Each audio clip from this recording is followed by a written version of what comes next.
ఈ విధంగా చేసుకుంటూ పోయారు. మేము చెప్తున్నాం, తల్లికి వందనం ఏమైంది అని అడుగుతున్నారు.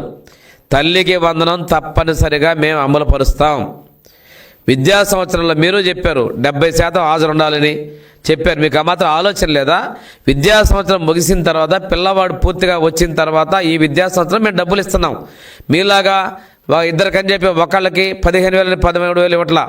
మేము చెప్పిన విధంగా 15,000 అందరికీ మేము ఇచ్చేదానికి సిద్ధంగా ఉన్నాం. వచ్చే విద్యా సంవత్సరం మొదలయ్యే లోపే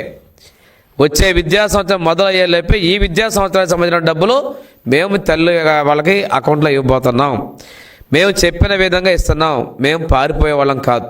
మా ప్రభుత్వం ప్రజలకు వెళ్తున్నాం. ప్రతి నెల మా ముఖ్యమంత్రి గ్రామాల్లోకి వెళ్తున్నారు. విషయం మనకి పంపిణీ పెన్షన్లు పేదల కోసంకి ప్రభుత్వంలో పాల్గొంటున్నారు. మీలాగా పరదాల్లో చాటును పాల్గొనటం, చెట్లు కొట్టించుకోవటం, అలా గాలిలో వచ్చేసి మాట్లాడుకునేటువంటి ప్రయత్నం మేము చేయడంలా మేము ప్రజలకు జవాబుదారీగా ఉన్నామనే విషయాన్ని మీకు నేను గుర్తు చేస్తా ఉన్నా. ఇద్దరు నిరుద్యోగాన్ని పారదలుదామన్నారు. డిఎస్సి అన్నారు, ఒక ఉద్యోగం ఇవ్వాల. మేము వచ్చాం, డిఎస్సి మీద సంతకం చేసాం. త్వరలోనే విద్యా సంవత్సరం మొదట్లోనే 16,000 మందికి ఉద్యోగాలకి టీచర్ పోస్టులు ఇవ్వబోతున్నారని కూడా తెలియజేస్తున్నాం. మీరు పెట్టుబడులు తెచ్చామన్నారు, 9,000 మందికి ఉద్యోగాలు ఇచ్చారు. మేము ఇప్పుడు సుమారుగా ఈ 7 నెలల్లోనే 6 లక్షల కోట్ల పైగా పెట్టుబడులు తీసుకొచ్చాం. 4 లక్షల పైగా ఉద్యోగాలు కల్పించడానికి అవకాశాలను కల్పించిన విషయాన్ని కూడా మేము ధైర్యంగా చెప్తా ఉన్నాం. మీలాగా కళ్ళబొల్లి మాటలు చేయడం లేదు.